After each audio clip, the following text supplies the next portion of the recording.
Russian President Vladimir Putin has arrived in Brisbane, Australia for the G20 summit.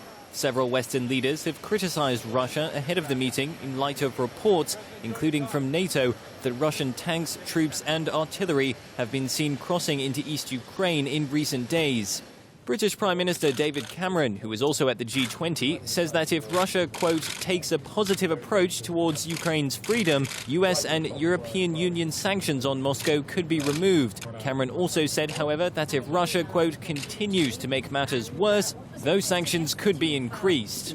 The Kremlin denies having any official role in East Ukraine and has said that Russians fighting there are doing so voluntarily. In an interview with Russian state news agency TASS ahead of the G20, President Putin said that Western sanctions go against the spirit of the summit.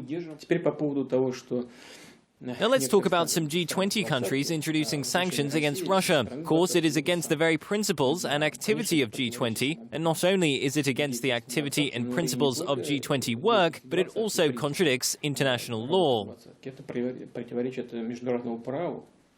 Australian Prime Minister Tony Abbott, meanwhile, has promised to confront Putin over the shooting down of Malaysian Airlines flight MH17. The passenger jet went down on July 17th over East Ukraine, claiming the lives of all 298 people on board. Germany's intelligence service last month said the Kremlin-backed insurgents who were occupying parts of East Ukraine were responsible for the atrocity.